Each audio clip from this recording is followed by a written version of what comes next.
Welcome everybody. My name's Catherine and I'm here with Sue Hartley from Yoginis Training Limited. And we were just saying how we met. We met because I was exhibiting at Childcare Expo and we ended up having and you were doing a presentation, weren't you, Sue? No, somebody else was doing a presentation and you asked me my opinion on it.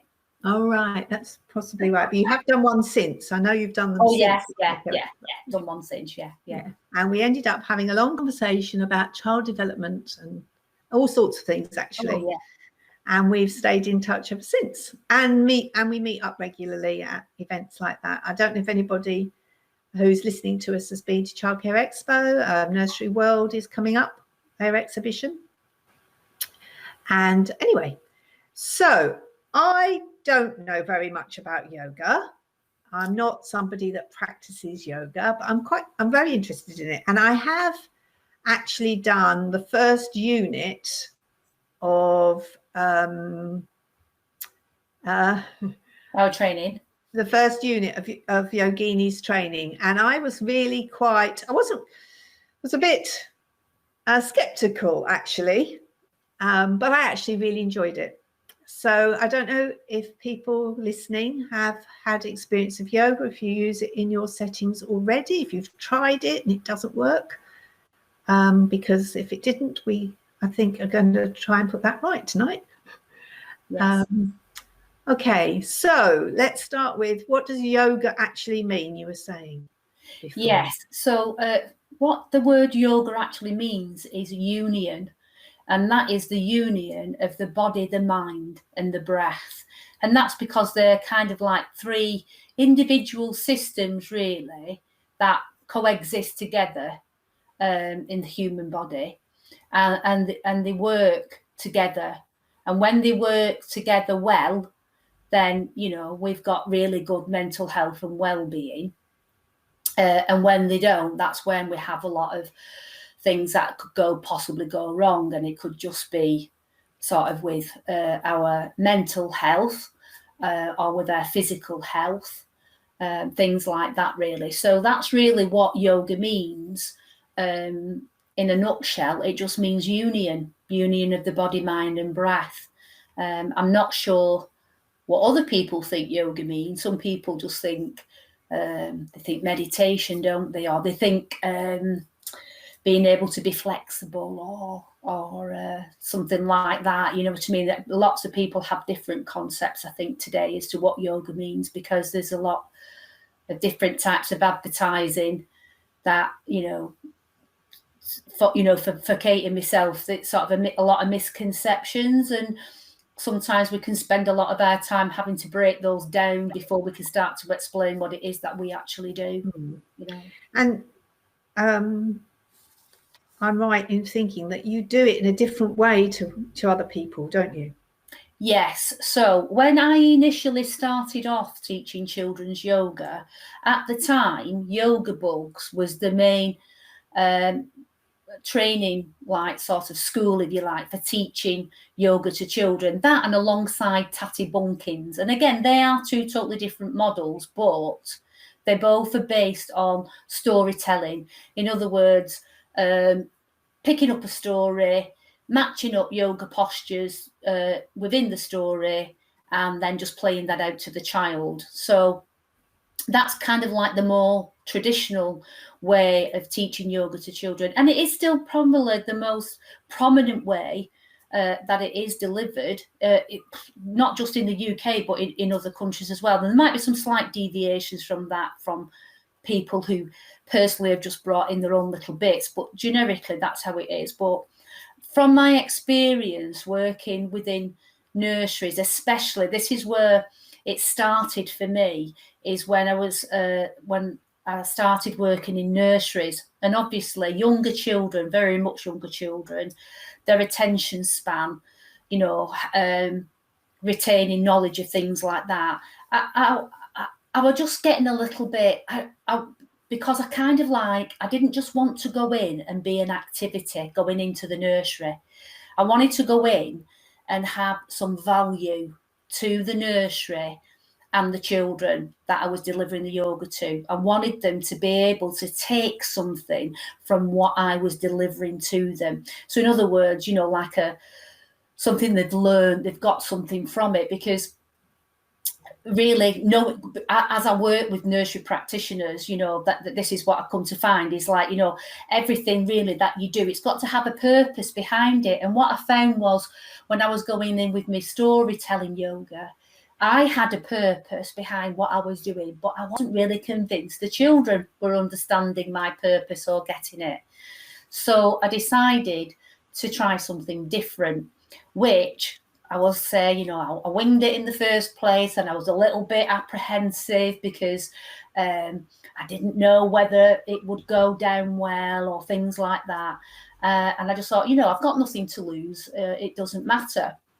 So I'd been talking to the nursery practitioners about how do the children learn, what do they do with when they're teaching them other subjects and everything like that.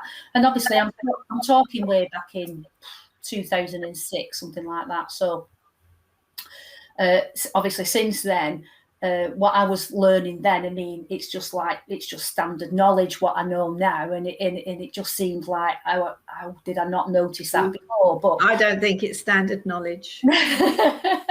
Well, anyway, and I was just so I came up with this idea, you know, well, how do children learn? You know, and there's even evidence, obviously now, especially with the even the 5 Steps to Wellbeing by the NHS. You know, one of them is learning a new skill, and even that about learning how adults or human beings learn a new skill is exactly still the same way as children learn today. So really, we all learn new things the same way. So we learn them through routine, repetition, and structure. So that is what I knew the children needed. So then I came up with some postures that I was just going to attach to the same picture time and time and time again, because I wanted them to learn what the postures were. I wanted them to understand what the breathing exercises were. I wanted them to understand all of these things so that these would be embedded within their brains, because we know that children are like sponges between a certain age, and the brain can't filter what it's taking in. So my little sneaky backdoor mind thinking at the time was, you know, these children might not be getting these things at home. They might not be opened up to these opportunities. The parents might not be aware of these skills and techniques. So I'm going to give it to these children. It's going to be stored in their brain, whether they like it or not, it's going to be there. And then maybe at some point in their life, it could be reignited. And that was really what I wanted, because it's my way of trying to really give to society by giving them these techniques and skills, and more now than ever, because you can see the mental health crisis that we have among our young teenagers. Last month, I was talking to Amanda Peddle, and I would encourage the audience to go and listen to her Spark Debate, because and it's very similar but different to what you're describing, though. But the similarity is that skills, we could gloss over them, can't we? You know, we can get children to do things for us as adults because the children will want to please, but actually they don't necessarily have the skill there behind it.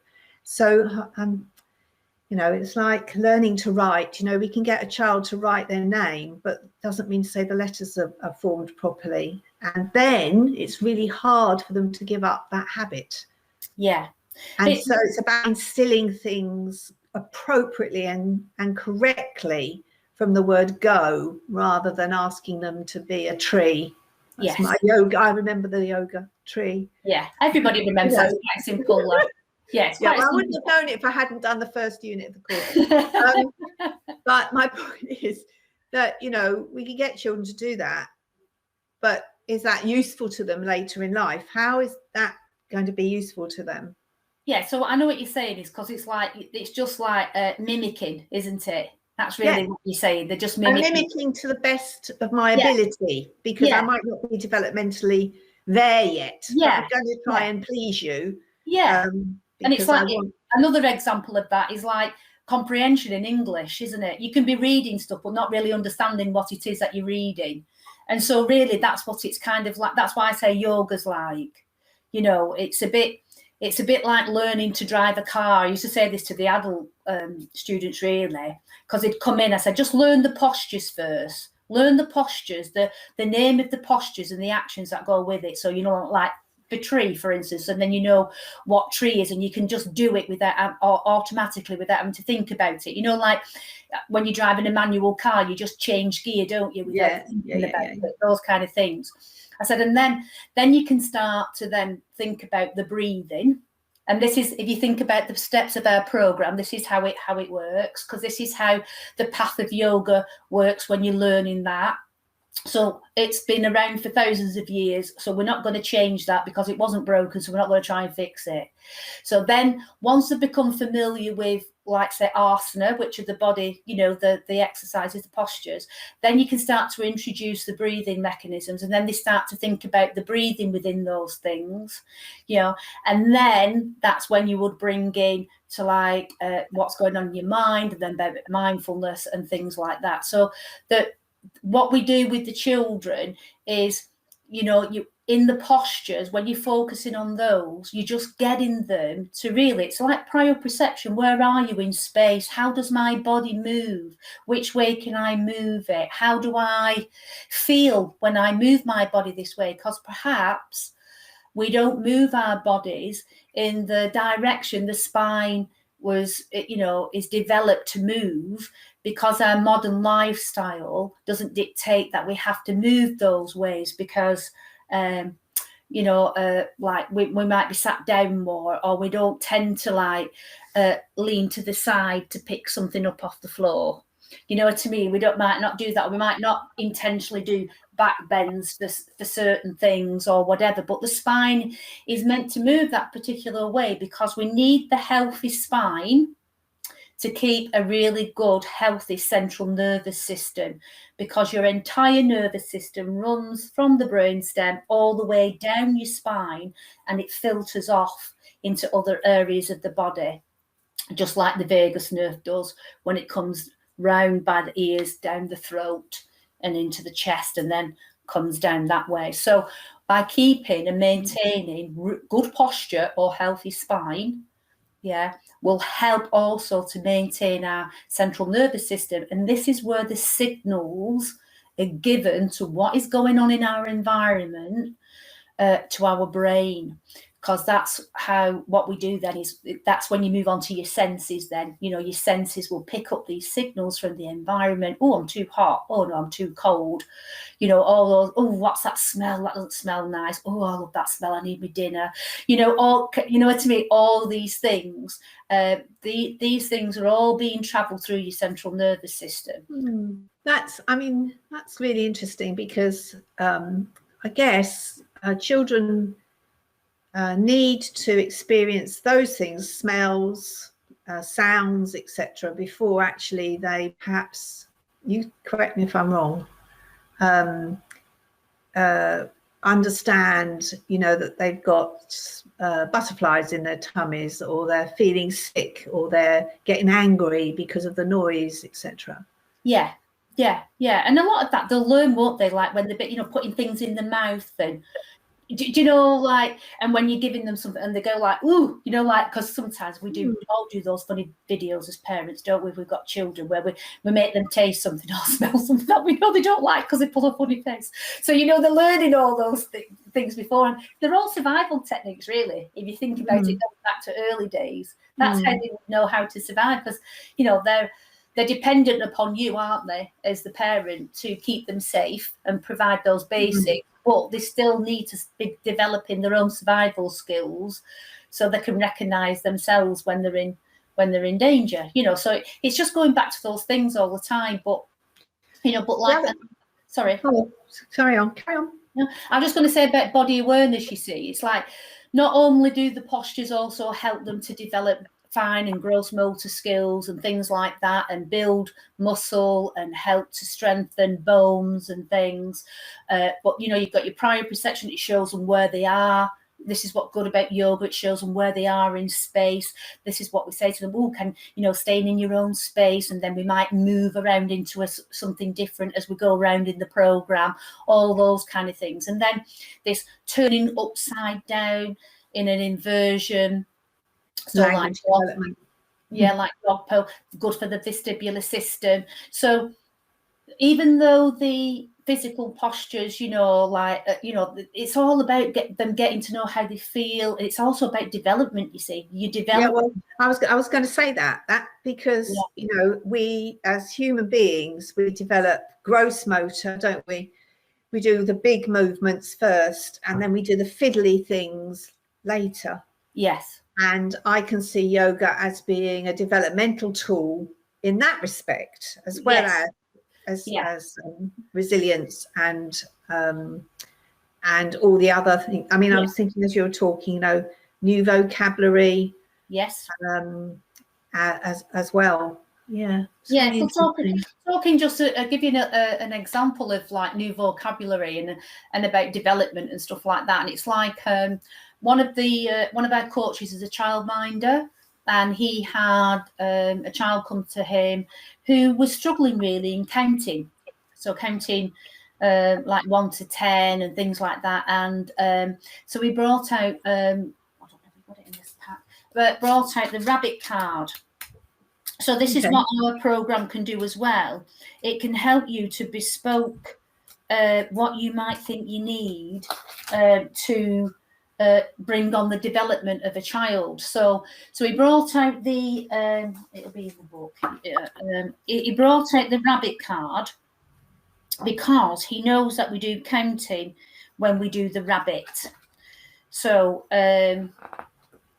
he brought it out, and what he started to do, he said, right, we're going to do 10. So that's our rabbit card. Can you see that or not? We will be able to. Oh, let me just take this off the screen. You don't need to watch this. Hang on a minute. I need to work out how to do it. There we go. Can you see that? Yeah, if you put it towards the computer. That's it. Yes. So that's our rabbit. Okay, so we do bunny hops to that. So it's side to side, yes. And he was counting to 10. He built up counting to 10. And he said, and then moving forward from that, that's how this little child learned to count to 10. From there, whenever they had to do counting, he said he might have sat there and gone like that every time he was counting. But that movement, that helped him to remember and recall how to be able to count. So we know that movement is really linked to a lot of brain development, isn't it? You know, and learning, you know. So that's why yoga works so well, really, in the development of children. But makes it kinesthetic, doesn't it? Absolutely. Yes, it does. And because of what we use, you know, like we use a lot of visual aids. So this is why it's also good for special needs. They can be included because this is your timetable, your visual timetable from start to finish, based on the moral of kindness. That's everything we do. And so they know exactly what's coming next. You're going to repeat the same things. If you do decide to change anything, it's just going to be a very slight change because you just want to introduce something new, just to change it up a bit. But they know exactly what's happening, what's going on. So they, you know, they can actually take the class after a little bit. You know, they can be the leaders. It builds a confidence, a self-esteem. Even the very, very shy and quiet ones really come out of themselves because it's attainable. That's the thing. That's the thing with it. Everything is very much like that. So yes, you know, that's what why it's so good. But going back to really what the title of what we're chatting about is, you really need to know what it is that you're doing as to why you're doing it. Yeah, because if you had an Ofsted inspection and you said, oh, we do yoga, not that I want to sort of disrespect anybody if they put a video on and they just get the kids to follow it, but it's like me and you have just said earlier, isn't it? You can get a child to mimic you. And that to me is what they're doing when they're just doing a video. What are they actually learning from that video? It becomes like a PE lesson, doesn't it? Yeah, well, unless there's some discussion, which would have to be after the video about the story, and have they learned anything? And by that, not going, oh yeah, I just learned how to do crab. What I mean, is there a progression in that learning for them? You know, because you put it on once a week as part of your yoga routine or whatever, but what have they actually learned besides being able to stand in a tree or walk like a crab or whatever it is that you might have them doing? Whereas, like I just said earlier about I don't know if it was on here or when we were chatting about the young girl, when one of the little boys in her class was getting really, talk about nursery children now, so you know, like three-year-olds around about there, he's getting all anxious, worked up, getting a little bit heated. And she turns to the her key worker and she says, I think he could do with doing the bee breath. So that's what I mean by learning something from the yoga program. It's something that's useful. So she knew how to apply what she'd been learned in a particular situation. And not only did she learn that, she was able to help another child, peer to peer, to self-regulate. So she was co-regulating. That's what she was doing at 3 years old. That's lovely. So that's what we mean about, you need to know the why behind what you're doing, and does your setting have that provision, that learning provision, so that when you have an inspection, like some of our coaches do, childminders, they say they have the Yoginis Yoga program as part of their well-being curriculum. So it's something that is done regular. And when they're asked questions about it, they can give evidence as to why they are doing that particular activity. Why it's important. Yes. Now, I quite admire the way that you have organised for settings to have their own specialist in their setting by becoming a coach. Yes. And that also, I mean, if we think, and I'm going off tangent a little bit, but, you know, we're thinking of, you know, funding not being enough and needing to find more income streams. And I appreciate, you know, with the cost of living crisis, you know, people don't have so much money in their pockets, but neither do nurseries, preschools. And, you know, buying in a yoga teacher, which is possibly why, you know, people are using videos. And when I went to China, I've been to China several times, and often things are taught on big screens in China. That's the teacher's the big screen, and all the children have to follow it. But, you know, that's why screens are being used, because people can't afford. They like the idea of yoga because it adds something to their offering. Yes. And if they have to pay for somebody to come in, obviously they charge the parents probably something extra for that person to come in. But having a coach within your setting adds value to your business, doesn't it? Absolutely. So an example is there was a lady that she had two or three nurseries, and she took our program, three. She took our programs into each of her nurseries, and you know, her practitioners run with it. And then she retired and she sold her 3 nurseries to one of the bigger nursery groups. Am I allowed to say who it is or not? No, I don't think you should. Right, okay.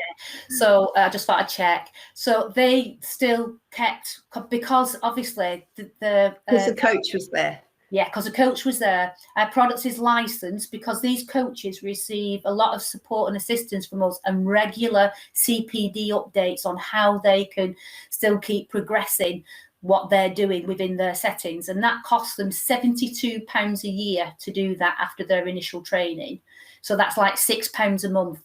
That's what they get. So they can come to us for any expert advice. If they're not sure on something, we give them tips. We have a little community WhatsApp group. They feel part of that. We have a coach of the year. We have, you know, they get free resources and all of that. Anyway, so they kept that going because they appreciated the value of it. And also what they recognised was in one particular year, all the children in Alan's yoga class, it is group, room, that's the word I'm talking about, they all asked for a yoga mat for Christmas that year. So that's what they did. And he does that all the time. And his feedback to us is, which is what you wouldn't be able to afford if you were only bringing a person in. He says, not only can he get to do that with the children who are not in that particular day, that person might come in. That's true. Yeah. He can do it on other days. So every child can have that opportunity. And knit it into the curriculum that the nursery is offering. But he will say that the children sometimes, depending on how they're feeling or whatever, they will ask for yoga to be done 2 to 3 times a day some days. If you're being child led in the setting and that you're going by what they want, they will sometimes ask, can they do the yoga session up to 2 to 3 times in a day? So what that tells me. Yeah, it's meeting their needs. Yes. So, and again, they're beginning to see what their body needs, what their body and mind needs. Because, they get a little rest at the end as well in relaxation. They get all those things. So they know that if they, because coming to nursery can be quite a stressful situation. Like having to take your own coat off, take your shoes off if you have to put them on, go to the toilet, eat your dinner, all these little things that we take for granted because we just do them like driving the car and changing gear.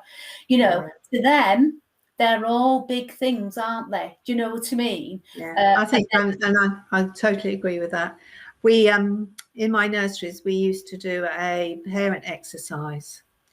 And we used to ask the parents to come. We used to do parents' evenings, but they weren't about talking about the children because they had our software and they didn't need to talk about their particular child. But we used to do sort of information evenings.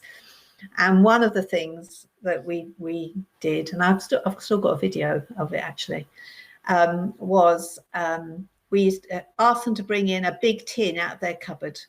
And if it was out of date, that was even better because they could leave it behind afterwards for the home corner. But we asked them to bring a big tin out of the cupboard. And then we asked them to pick it up without using their thumbs, just with one hand without using their thumb. Now, that's a really difficult thing to do, but that's what we ask children to do all the time. Not that particular task. No, yeah, I know what you mean. Yeah, but we're asking them to do things, really, particularly if they're not developmentally appropriate. Obviously, development is something that is really, really close to my heart. By asking children to do things before they are ready, either interest-wise, or we need to make it interesting enough so they are interested. Yeah. But asking a child to do something before they're developmentally ready is really makes it even more of a challenge. Yes. But what we're asking to do, and we take for granted when actually it's really quite difficult. Yes. Some of the things. Yeah.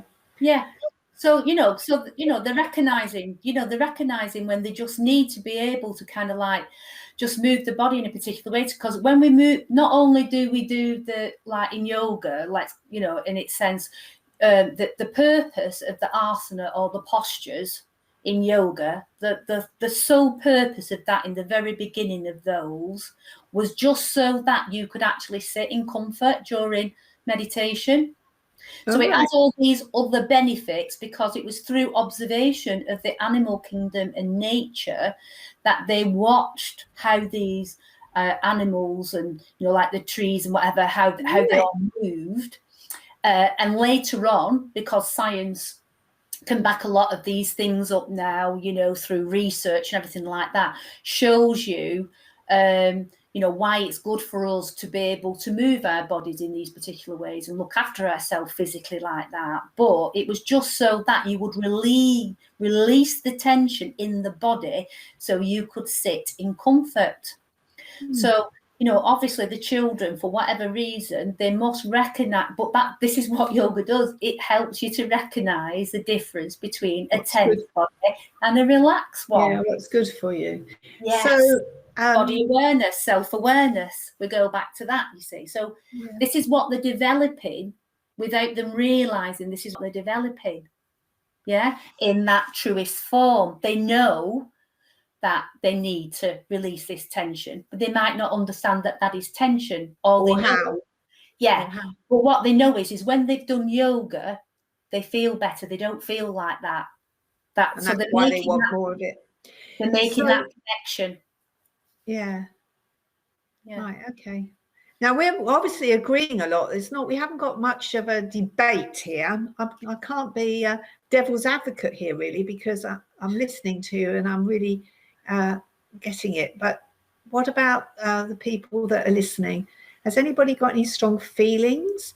I mean, I know that we did have some international people that were going to come this evening, and in some countries, you know, yoga is seen very much as something that has evil spirits around it or what have you. I don't know if there's anybody on the chat that wants to talk about that. It's a cultural thing.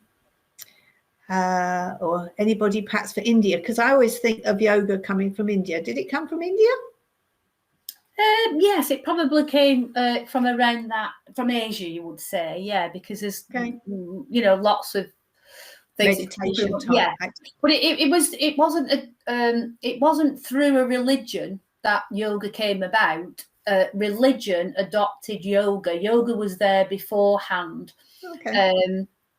So it dates back to, like, it's been found, some of yoga sort of postures and things have been found on caves, you know, sort of like drawings of stuff like that to show that they were practicing things like that a long time ago. It was only a chap called Patanjali who decided to, because it used to be spread by word of mouth.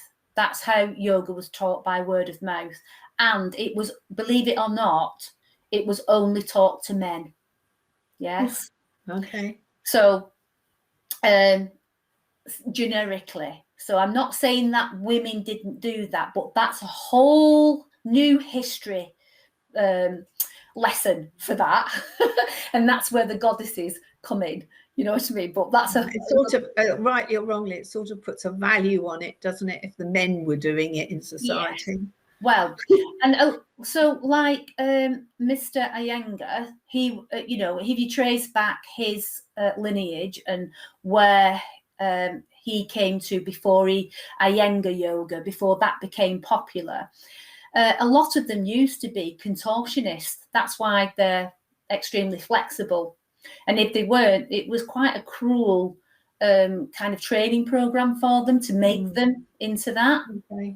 Okay. Whereas, just to say that Hatha yoga isn't like that. It's more gentle form, and that's what we use, because Katie and myself are British Wheeler Yoga trained. So, you know, that's what we use. So, does anybody here this evening actually do yoga? Please be brave. The messages don't come up on the video, by the way. Please be brave and say what you do. Have you thought about implementing it in your settings? Have you thought about how it could benefit your children? And if you have, does what Sue's talking about resonate with you, or do you see it in a different sort of way? I was going to say, Catherine, I noticed somebody uses our book to transition, for transitions during in tutoring. So we do find that, you know, it's really good. You can use elements of the program to use as transitions between one thing or another. Like in routines, you mean? Yeah, and things like, so like what we do is we obviously give you enough to give you a good program for you to implement within your setting, and we help you to progress that. And you know, like we say, we take you through the levels, so eventually you begin to understand really how the whole body works together and functions together. You know, and how you can help the children with that. And it will impact the trainer themselves as well, because they will start to notice things about themselves, and it will, you know, they'll start to understand and get to have a bit of body awareness themselves, you know, and they might make changes. You know, we get some fantastic feedback from our coaches saying how it's actually transformed them as an individual. Yeah, well, somebody's just said on the chat that they use yoga in their personal lives to recover from running, if you please. And it's interesting that both my children, who are now in their 30s, both do yoga. Although I have, apart from the little bit that I did on your course, I have never done yoga. It's not something that. But you see, I would say probably people do yoga every day without realizing it. So when people say, "Oh, I don't do yoga," they probably mean they don't do yoga postures or yoga arts. Right. Okay. You probably do aspects of yoga every day. So if you've got some sort of body awareness, it's yoga. That's what yoga is. It's body awareness. So I'll give you an example. Sometimes how we sit like that, don't we? Put our thumbs behind our ears, and we sit like that when we're like, oh. Yeah. So that helps you to tone and stimulate your vagus nerve. All right. Yes, because that's where the vagus nerve runs, and it runs vocal cords. Do you sit in the car and hum? Bee breath. You might be doing it to your favourite song, but you're doing Bar Marie, you're doing humming breath. Why? Because you're toning your vagus nerve. It's connected to your vocal cords. So there's all these things. So like when you start off on a yoga journey, as we like to call it, you might start doing all the physical things, because that's really what you first draws people sometimes first into yoga is that they feel a bit better when they've gone to yoga because the back doesn't ache the same and blah blah blah, and then they like the relaxation at the end. But it's great that you can do the postures, that what's right for you, and you might just move yourself. But some days you might have actually been doing a lot of physical work some days, and like I know myself, if I'd been out teaching classes, I was like, don't want to come home and start doing yoga for my own practice, thank you very much, my body's wrecked. What I wanted to do was to sit down and do a yoga nidra, but I still practice yoga, because I don't associate just having to do the physical side of it, or even just breathing, because breathing, calming the nervous system. Obviously not at a young age. But that's a question I should ask the people on the chat. Is in terms of anatomy, at what age do you think a child's lungs have reached maturity? At what age do you think they've reached maturity, a child's lungs? Right, while we're waiting for the answer to that question, we've had somebody say that the children actually like using stories with the postures, but I would say that that's possibly because that sort of imaginative play, isn't it? It's bringing their learning into their everyday lives. It's bringing the fact that they know how to do a tree into the story of the Little Red Riding Hood or whatever in the woods. It's interesting though. So what I would say about that is, there's nothing. Some of our coaches will, after they've done so much of the training, will then feel competent into bringing the postures into stories or things like that, because they know what the children are familiar with poses. But what I say about our program that makes it unique is that I know that if I hadn't turned up for a yoga session for whatever reason, then I know those children could deliver that yoga class without me being present. So if you gave them a book to do yoga to a story, would they be able to do that? I know our children can still have a yoga practice without a storybook. Okay. So, and a tree will still be a tree in a story. But what will a cat be? Maybe that will still be a cat, and a frog will be. But then, what happens like when you want to do the witch and the broom? What do you have for that in the broom? Or you're having to change what a posture normally is. So like in our But when we say cat, which is cat in posture, which is Marjorie Asana, that's what it is. It's a yoga posture. That's what it is. So let me just go to the book so I don't have to think off the top of my head. And let me see if I can, like gorilla, Uttanasana, yes. Teapot, Trikonasana, yeah. So they're yoga postures. So teapot, I'm a little teapot, hands on your hips, hand out to the side, tip over to the side. You went to a adult yoga class, exactly what your Trikonasana would be. It would be exactly. That's really interesting, isn't it? Yes. Because I bet that song's sung in nurseries up and down the country every week. Certainly in mine. So, so we're not saying anything's wrong with using stories. What we're saying is that there needs to be more. So what I'm trying to say is this, so like going back to that question that I asked the chat. Oh yes, we've got somebody being brave. Somebody has suggested 12. Okay, so it's actually 8 years of age. So if they're not mature till 8, how can you teach pranayama breathing exercises to early years then? How do you know what you're doing when you're teaching them a breathing exercise if their lungs are not mature? What do I mean by not mature? Do you know what I mean by that? No. Do you mean fully grown? I mean, we know that 90% of a child's brain is fully grown before they go to school. Yeah. So mature enough to be able to control the rate and the volume and depth of breathing. Wow. So they can't do that till they're 8 years old. So when you're teaching them a breathing exercise and you're asking them to breathe deeply, yeah, what do you mean by that exactly?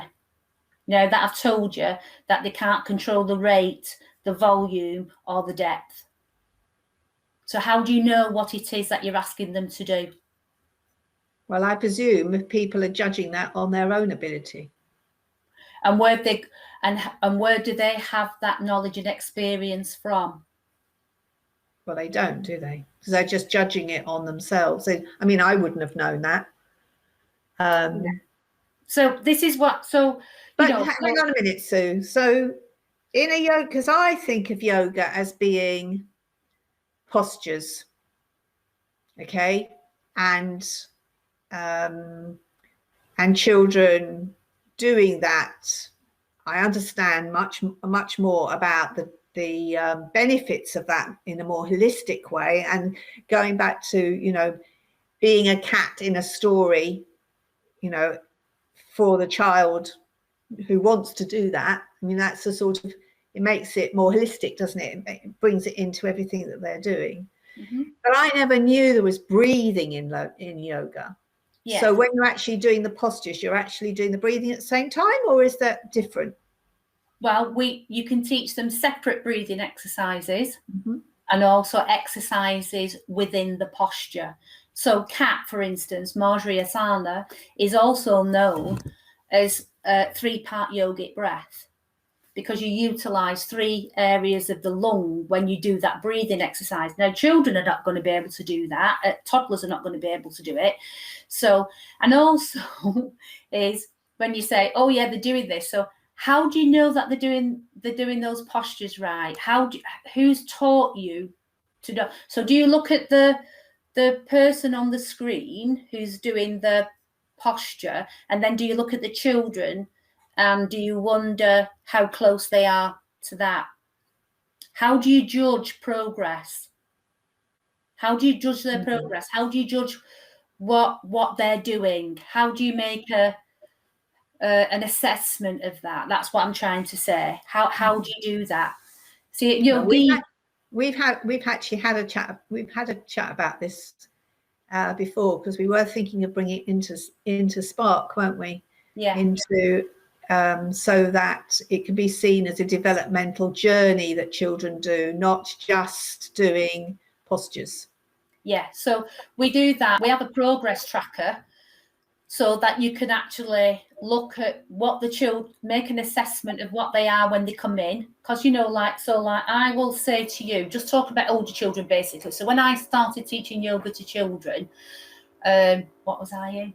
I was in the early, as I just turned 40, something like that. I just turned 40. So I'm not going to try and not give too much away. I'm telling you what years they were. And I was thinking to myself, I don't know how long I'm going to be able to do this for, because these kids are going to, you know, my flexibility will decline, even though I might keep it up, you know, it will decline with age. I might not be as bad as some, but it will decline. And I used to think, I don't know how long, you know, be able to do that for, but you adapt your teaching skills to that. But what I have noticed is that the decline in children's flexibility has become a lot worse than mine. So now I'm in my late 50s and I need hip replacements, which is not uncommon for yoga teachers either, which is another reason why we, you know, tweak the things that we do as well, because as, you know, as we've learned in our yoga journey, you know, we pass that on. But because of the lifestyles that children have today, they hardly move their spines at all. And some of them, even older children, I'm talking from 8 upwards, and even in our team programs that we've been piloting, yeah, they cannot move their spines, they stay static. So when you're asking, so the spine in cat, it's supposed to curve up, right? When you go into that cat and you look behind, and then it's to curve that way, yeah? Is it called concave when it goes that way? Yeah. Okay. When they look up. And these are the things that we will tell you to look out for, because these are things that you're trying to encourage the child to do. Not in the beginning, you know, we go through all of this in the training, but this is how you progress in the children. Why? Because you want to maintain that healthy movement of the spine. So how young would you say you could start yoga with the children then? As long as they can follow instruction, you can do it as young as you like, really. Because I say that because I'm a yoga teacher and I know what I'm talking about. I'm not saying that out of being blowing my trumpet, but I've been doing it a long time, so I know. And I'm forever on courses and researching and stuff like that to keep up with latest scientific developments as well, and biomechanics and stuff like that. But I mean, so like, for instance, you know, my granddaughter, I think she was 2, Poppy, you know, the Hoberman spears, and I just got her to do breathing in, breathing out, breathing in, breathing out, not telling her when to breathe in, you know, I breathe out, don't breathe deeply, don't tell her what to do, just get her to try and notice her breath with a movement. That's how I've just started her off, first of all, like that. Because I can teach. I've had adults in my class that I'm trying to tell them when to breathe in and out in certain breathing exercises, and as adults they can't achieve that. So do you remember going back to picking the tin up with your 4 fingers? Yeah. It's those kind of things, and you know, and for me is I don't want to put people off yoga because it's too hard. It's only too hard because we're not starting them off where they're at.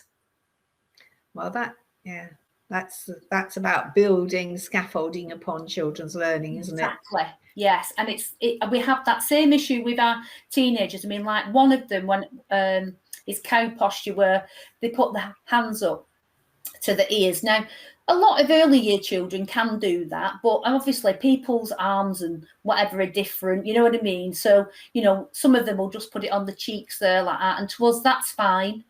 You know, we'll just encourage them over time to get them to where we want them to be. But that's their starting point. So that's where we start them, and then we would gradually move them. Now, I was mentoring a coach for our team program, and I said, just tell them to put the hands on the ears first of all, and if that feels comfortable when they move the elbows back, then get them to put the hands on the back of the head. Wondering if I can do it. Yeah. No, not the chin forward. Just keeping that up. Yeah, like that, right? So these are teenagers. Some of them can't even get the hands round to the back of the head. Gosh. And it was only because I took photographs from the back of to show her that she could actually believe that majority of them could not get the hands behind. And if they did, the fingertips couldn't touch. They were at the size of the head there. Now, there's lots of different reasons for that. It could be lack of flexibility within your shoulder joints, or it could be that maybe they go to the boxing club or they do weights and they've got strength. And where we have strength, we lack flexibility. And where we have flexibility, we lack strength. Hypermobility children. That's why hypermobility children, yeah, they are great at gymnastics, they are great at yoga, but actually we've got to be careful with these children because they lack the strength in the muscles. So we want them to concentrate more on balancing, don't we, and weight bearing, because we want to build their muscles up so that they're protecting those joints and those ligaments. So there's a lot of things like that go in to what could we say is what, you know, this is what I'm trying to say about our program. I care, the stage by stage approach. Yeah, I care about that, you know what it is that you're doing and why, and you know, that you are helping the individual. But it's exactly the same. It's exactly the same when you know, going back to the writing analogy. You know, if practitioners need to understand all the movements and all the first of all the pre-writing, and then the movements that we have in our handwriting. The cat's going to join me. Yeah, okay, you coming or not?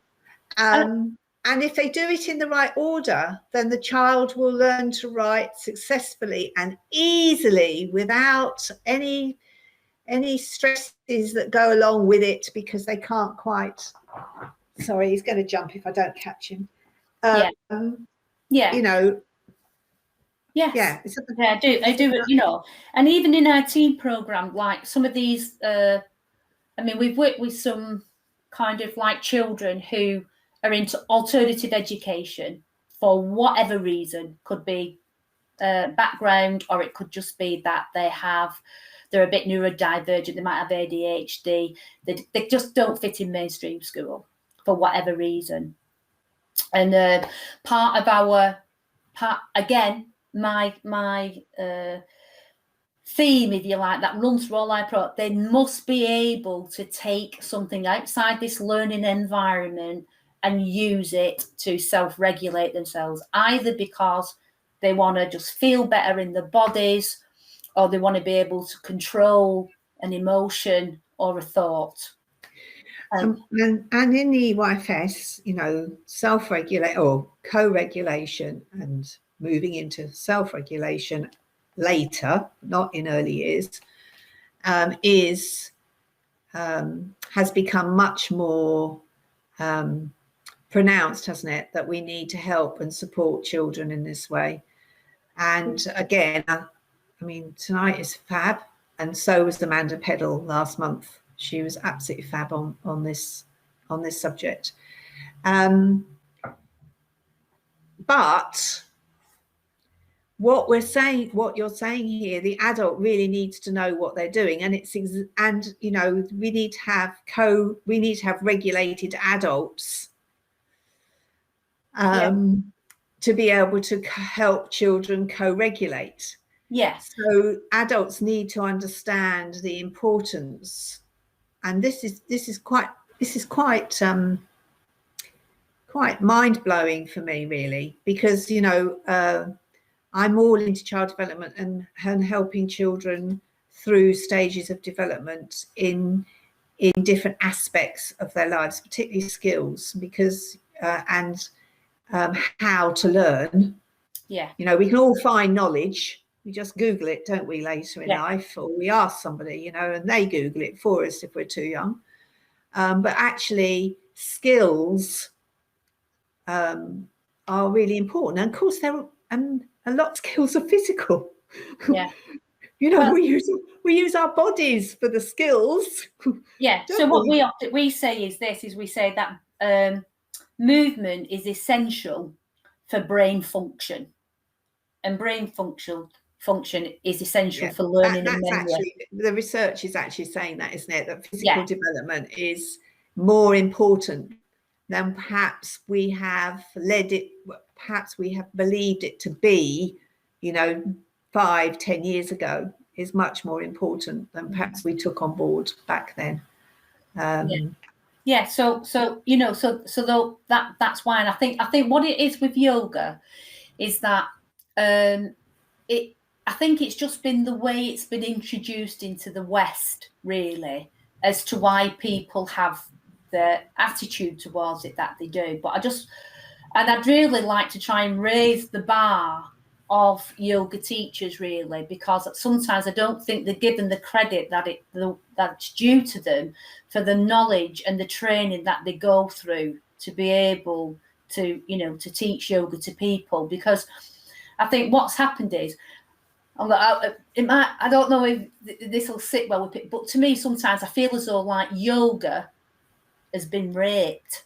What they've done is other professions have taken what they've wanted from yoga, from the yoga traditions and their exercises and the techniques, and they've given them a completely different name, calling it something else, and not given any credibility to where they have got that from. But I can assure you, did I put my book up there? I thought I had done. Oh, I know. Sorry, it's under my computer. I can't show it, but I can show you I'll give you an example. Well, we can give everybody the link to it. No, I'll just show you that. So you see that your subconscious. Your subconscious. So this is a book. Your subconscious brain can change your life, right? And that's by this guy, this Dr. Mike Doe, and he's a doctor, and it sounds really great. And all that book he's talking about is Yoga Nidra, and I bought that book so that I could nick his research. That's why I bought that book, because he's done all the research to prove and back all his theories in this book. But all that does for me, that gives me the research without me having to go and find it to back up yoga. What you're doing, what you're actually doing. That's just yoga. Has anybody got any questions that they want to ask? Oh, somebody uses the book with children as young as 3. Yeah. It's a nice book. I'll send the link out. It's on Amazon, isn't it? Yes. I'll send yoga book. I'll send Yoginis. I'll send the link out when we send the link to the recording. I mean, what our coaches do with this book is when parents use it too, don't they? That's what I was going to say. They use it as a home setting, to engage the parents so that the children can do it at home. And some of them as well put our free resources for parents to use with the children at home as well on their systems, so they're engaging with the children's learning and what they're doing. And it's great because sometimes we've had like little videos of the children going home and they've been taking a yoga class with the parents and the dolls, and then they'll have something pretend in the middle which it represents the cards, the scheme of work, and they've got, right, we're doing this now, sit down, and they're and tell everybody about how you start your sessions off. Oh, with the Yoginis promise. Your 3 promises. Which are behind you, actually. Your monkeys are behind you. Yeah, they are. Yeah, on a thing. It's a bit of a reflection there, but tell us about do that. Is that better? Can you see it now? Yeah. So part of our mission is to spread kindness. So not only, why have we chose kindness? Well, again, there's loads of scientific reasons behind that as to how it changes your thoughts, it makes them more positive, how it's good for heart health. Oh, there's lots of stuff. But also we just know that if the world was a kinder place, it's part of the yamas and the yamas, which are the morals within yoga. So that is our promise, and it's visualized by the 3 kind monkeys. And that's free to download off our website, by the way. So it's kind hearts, kind words, kind thoughts. And really, that's how I've managed behaviour in my classes for donkey's years. Even really older children, you know, sort of really highly agitated, some of them. And I've just said, shall we just all remember what we promised when we first came in, that we were just going to have a kind heart, we're going to speak kind words, and we're going to think kind thoughts, either about ourselves or about others. And what it does is it just gets them to think about their actions, about what they're doing, about how, you know, what energy they're actually bringing, rather than what everybody else is doing. Do you know what I mean? So it's kind of, it's a good way that, you know, so it helps them, like, you know, if somebody is being a particular way, well, you know, you're having a bit of altercation, you're sort of saying, right, well, let's just step back, kind heart, kind words, kind thoughts. Let's apply those, and let's have a see if we can approach this differently. And you use that every time, don't you? So that's your of your routine that you were talking about at the beginning. Yeah. Some children have been reported going to bed, and at night they've gone like that before they go to sleep. Not that that was our purpose, but okay. Right. Does anybody want to make a comment before we wrap up? Be brave. Thank you very much to those that have participated. We hope that when the film is put on YouTube, that people will continue the conversation and reflect on their practice. We haven't actually asked if anybody's used yoga in their settings and it hasn't worked. That'd be interesting to know if that's the case, for whatever reason. Certainly I know more about yoga than I did before. Mindfulness is something that I have trouble with because my mind is always on the go. So I'm learning more about being mindful. So I have to, when I walk the dog, I have to look at the beautiful swans and try and... You know, I would just start with 17 seconds. You can download that from our, our website, 17 Seconds to Mindfulness. And you're within 17 seconds of just practicing this mindfulness exercise, it can change your brain thoughts. All right. I perhaps need a bit of that. Thank you. And then you can just do little spurts of 17 seconds. And I think if it adds up to sort of like 68 or more, then it's something then that the brain kind of like, stores. That's the word I'm looking for, you know. I mean, so much, there's been so much research on the brain and how it works. And, you know, when I did my training too many years ago, none of this existed. I mean, even if we look at 5 years ago, even, I think we've moved on a lot, but people don't know about it. You know, they don't, and I certainly don't know about this, and I would like to know much more about it. So we did have some students as well from South Essex University, early year students. They did our level 1 training as part of the early years training package. Oh, did they? Yeah. Wow. South Essex bought that from us. I think we met them when we were on the innovation stage at Nursery World. Yeah. Okay. And they saw what we were doing, and they said, "Oh, we think that'd be really great for our students to have as it's like an employability skill as well." Well, actually, I was talking to one of our Spark users a couple of weeks ago. I believe they might be here tonight, looking at ways of giving their team different skills. Yeah. Because also, you know, from a business perspective, do you know what? We need to keep our staff, you know, and good people out there, and we need to hang on to them. So we need to give them reasons for staying. Yes, and appreciate them. Yes.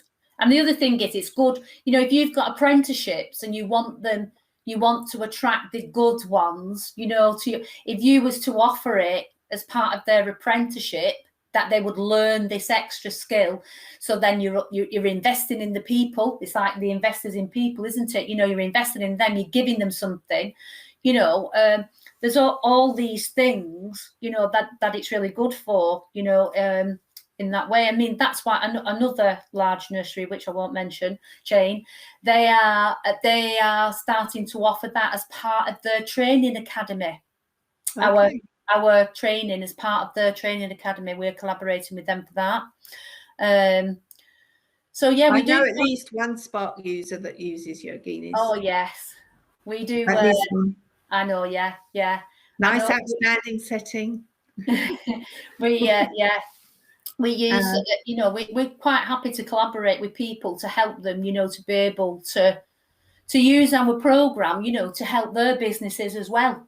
You know, we don't just do it, you know, for ourselves. We're all about collaboration and working with people the best ways that work for both of us, really. Because that's why we're doing this, isn't it? Well, that's it. Yeah, I just think that's the best way to do business. Well, it is for me anyway. That I prefer to do it like that, where everybody's helping each other, because I think that's what we need to do, especially today. And that's part of connection, making really good connections with individuals. But also with the child at the centre of practice. Yes. Because these children, you know, these teenagers that can't do the cow, you know, if they've been encouraged to do that in the right way in nursery and use it for whatever reason, because I don't understand it, whatever reason that helps them, going to help them in their later life, then they would be in a better position, wouldn't they? Yeah, I'm just thinking there's another lady, she's a specialist. She's on LinkedIn a lot, Catherine. You might recall her name. I've forgotten what she's called now. She's been on some other things. Oh. What, with me? I think you have engaged with her. Oh, is it Thomas? Oh, yes, I know. Catherine. I can't remember. Her name's Catherine somebody. Can't I'll put that in the link. She does a lot. Yeah, she does a lot of things. And she will say to you that a lot of the reasons why children are struggling with learning today is because they haven't done these things early enough in early years. Yeah. And that's what the problem is. Yeah. I need to get her to a Spark debate, actually. Yeah. But I know even less about what she does. Yeah, a name has eluded me. I'm really sorry. She's very much about hearing and also cross-body things. But I presume that, I mean, you must do yoga too. Yeah. Again, that's fine. Well, there's lots of things that we do, like elephant, you're crossing the midline of the body when you're doing stuff like that. Well, we're encouraging them to do that, but that's not always possible for some of them. But, you know, this is what I mean. And that, actually crossing the midline of the body and exercising, if you're not very good, your prior perception's not very good. So if you keep banging into a lot of things, I can say this to my middle daughter because she's not very developed that way. And I keep saying to her, you need to start doing more crossing the midline of the body exercises, even if it's just kind of like that. And in Spark, that's why we're not very we don't tell people how to do things, but we do have objectives that encourages cross-body movements, etc. It's very important. Yeah, it is, and that helps to develop that, you see. Do you know what I mean? So like you say, there's loads of things from you know, that need to be really addressed in early years, and you know, and that's why early years needs to be given the recognition as a profession that it is as well, because I have a high respect for early year practitioners, and I think they deserve an awful lot more than what they get. But you know, I think our job is as important as a surgeon's. Oh, absolutely, it really is. Yeah. And if we had a bit more recognition, we might not need so many surgeons. But yes. Because don't get me started on the whys of those kind of things, because honestly I'll be on my soapbox, you know what I mean? I've got all these got my own conspiracy theories why I think they don't push those agendas, but do you know what I mean? It's like, Yeah, I do. You know, Just it to get the time. really is important. You know that they do. So, but I just want to highlight this as well. Okay. Just thinking about you know, like if you wanted to teach the children gymnastics in early years, or even if you wanted to teach them something like football or rugby. What about ballet? Yeah, or even ballet. Would you put a video on the screen and let and feel satisfied with that? And this is what I mean about how I feel yoga has been a bit dumbed down, yeah, because they think that that's okay. But, and I'm not saying it's not okay, and if that's all you've got, and it's a good start, yeah. But to really, like anything else, to make that count, there needs to be more substance to it and behind it. And that, to me, is a bit like earlier. Why do they not give it the credit that it's really due? Is it because really, do they want you to have that? Do they want you to know those things? Mm-hmm.